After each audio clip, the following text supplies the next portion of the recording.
दोस्तों नमस्कार, मैं हूँ राकेश कुमार। आप देख रहे हैं मत अभिमत। कहते हैं कि संघे शक्ति कलियुगे।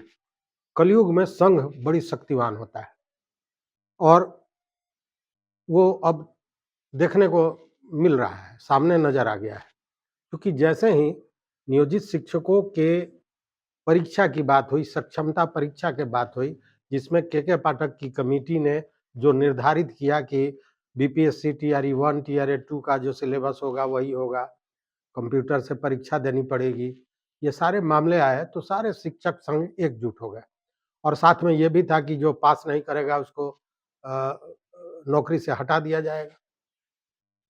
तमाम चीज़ों से पूरे शिक्षक समुदाय में एक आक्रोश था।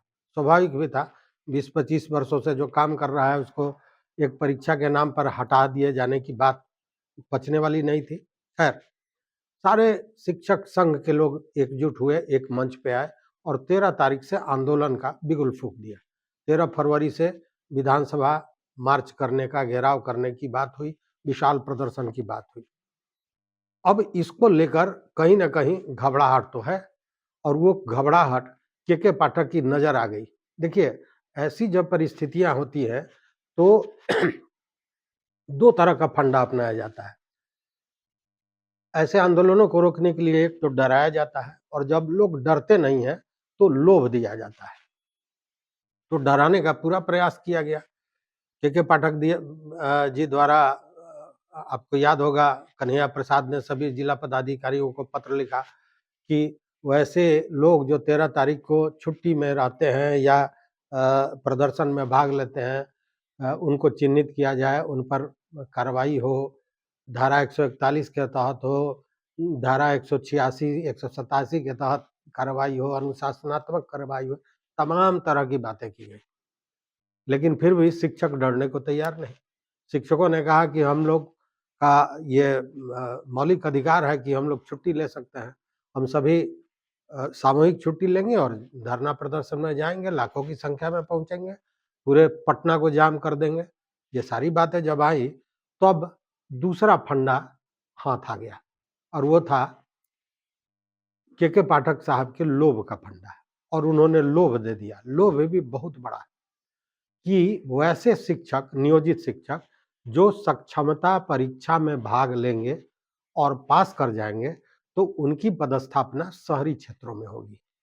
जी, आपको याद होगा बीपीएससी टीआरई 1, टीआरई 2 के सभी जो शिक्षक चयनित हुए थे, उन सारे लोगों को ग्रामीण क्षेत्रों में भेजा गया था। उस पदस्थापना को लेकर भी लंबे समय तक हाय-तौबा मचा था, अभी भी चल रहा है। तो यहाँ सीधे कह दिया गया कि नियोजित शिक्षक जो सक्षमता परीक्षा में उत्तीर्ण होंगे, उनकी पदस्थापना शहरी क्षेत्रों में होगी। इसको लेकर के पाठक साहब ने आज एक पत्र निर्गत किया है सारे जिलाधिकारियों को। उस पत्र में क्या कहा गया है, ये पत्र अभी आपके स्क्रीन पर आ रहा होगा। इसमें कहा गया है कि विषय शहरी क्षेत्र के विद्यालयों में शिक्षकों की कमी के संबंध में। महाशय, आप अवगत हैं कि बिहार लोक सेवा आयोग द्वारा 2 चरणों टीआरए 1 तथा टीआरए 2 में बड़ी संख्या में लगभग 2 लाख अध्यापकों की नियुक्ति हुई। इनमें से लगभग 35,000 ऐसे अध्यापक हैं जो पहले नियोजित शिक्षक थे। इन नियोजित शिक्षकों के बिहार लोक सेवा आयोग द्वारा आयोजित परीक्षा में चयनित हो जाने के फलस्वरूप कई जिलों के स्कूलों में रिक्तियां उत्पन्न हो गई हैं। आप स्मरण करना चाहेंगे कि बिहार लोक सेवा आयोग के 2 चरणों में चुने गए अध्यापक केवल ग्रामीण क्षेत्रों में गए हैं, शहरी क्षेत्रों में नहीं।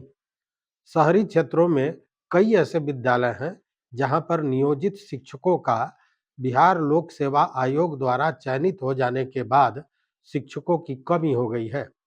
अतः आपसे अनुरोध है कि आप अपने जिले के शहरी क्षेत्रों के विद्यालयों में शिक्षकों की उपलब्धता का आकलन कर लें तथा तदनुसार रेशनलाइजेशन करते हुए शहरी क्षेत्रों में रिक्तियों आवश्यकता को विभाग को सूचित करें।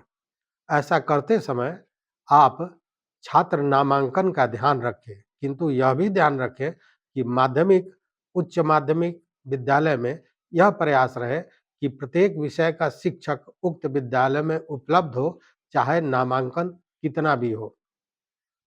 अंतिम पैराग्राफ बड़ा ध्यान देने वाला है। उसमें लिखा गया है कि यह भी उल्लेखनीय है कि नियोजित शिक्षकों की सक्षमता परीक्षा का पहला चरण 26 फरवरी 2024 से शुरू होगा।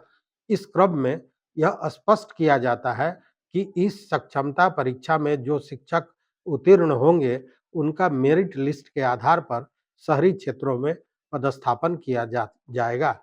अतः आपसे अनुरोध है कि आप शहरी क्षेत्रों के विद्यालयों में शिक्षकों से संबंधित रैशनलाइजेशन प्रस्ताव 29 फरवरी 2024 तक अनिवार्य रूप से विभाग को भेज दें। विश्वासभाजन के पाठक। इस पत्र में स्पष्ट है कि जो भी नियोजित शिक्षक बैठेंगे सक्षमता परीक्षा में और उसको पास करेंगे, उनकी पदस्थापन होगी शहरी क्षेत्रों में। बैठेंगे तब, यहाँ तो संघ ये कह रहा है कि हम परीक्षा देंगे ही नहीं। उस स्थिति में क्या होगा? उस स्थिति में वही परिस्थितियां दोहराई जाएंगी जो बीपीएससी के समय हुआ था। बीपीएससी में जब फॉर्म भरा जा रहा था शिक्षकों की नियुक्ति के लिए, तो संघ ने कहा था कि कोई भी नियोजित शिक्षक उसमें फॉर्म न भरे। बावजूद इसके हजारों की संख्या में शिक्षकों ने फॉर्म भरा था, नियोजित शिक्षकों ने। और अभी आपने इस पत्र में भी देखा जिसमें 35,000 नियोजित शिक्षक चयनित भी हुए हैं। वैसी स्थिति में संघ भले कहता रह जाए कि हमें परीक्षा नहीं देनी है, परीक्षा नहीं देनी है, लेकिन इस लोभ के बाद हो सकता है कि बड़ी संख्या में लोग सक्षमता परीक्षा देने के लिए तैयार हो जाए। ऐसे में जहाँ जो सक्षमता परीक्षा पास करेंगे, उनकी पदस्थापना शहरी क्षेत्रों में होगी, उनके लिए तो बड़ा सुखद होगा। लेकिन संघ का, आंदोलन का और वैसे लोगों का जो सक्षमता परीक्षा पास करने लायक नहीं है, बहुत से फर्जी शिक्षक भी हैं नियोजित शिक्षकों में, उन लोगों का क्या होगा, ये सोचने वाली बात होगी। खैर, जो फर्जी हैं वो छँट जाएँ, उसमें कोई अफ़सोस की बात नहीं है, लेकिन बहुत से अच्छे लोग भी छँट सकते हैं, इसलिए कि मामला कंप्यूटर का है, परीक्षा कंप्यूटर से होना है। और कोई 58 वर्ष का व्यक्ति जो ज़िंदगी भर प्राथमिक विद्यालय में काम किया किसी सुदूर ग्रामीण क्षेत्र में, उसने कभी माउस को अपने हाथ में पकड़ा नहीं है, तो वो परीक्षा कैसे देगा कंप्यूटर पर? ये सारी चीज़ें हैं, व्यावहारिक चीज़ें हैं, जिसको लेकर तमाम जो शिक्षक संघ हैं या अन्य भी बुद्धिजीवी वर्ग इस बात को लेकर कहीं न कहीं विरोध जता रहा है।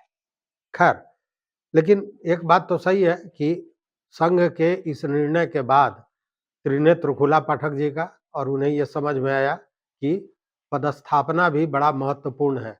लेकिन क्या उनके दिमाग में यह बात भी आई है कि जिन महिलाओं को, जिन दिव्यांगों को रोड से बहुत दूर भीतर ग्रामीण क्षेत्रों में पदस्थापित किया गया है, भले वो बीपीएससी के ही शिक्षक हों, उनके लिए आपका त्रिनेत्र कब खुलेगा, यह भी सोचने वाली बात है। खैर, इस वीडियो में बस इतना ही। देखते रहिए मत अभिमत। चैनल पर नए हो तो निश्चित रूप से सब्सक्राइब कीजिए, लाइक कीजिए, वो घंटी जैसी आकृति है उसको दबा दीजिए, ताकि जो हम वीडियो बनावें आप तक पहुँचे। और इन सारे विषयों पर अपना मत, अपना एडवाइस ज़रूर दीजिए। बहुत बहुत धन्यवाद। बहुत बहुत धन्यवाद।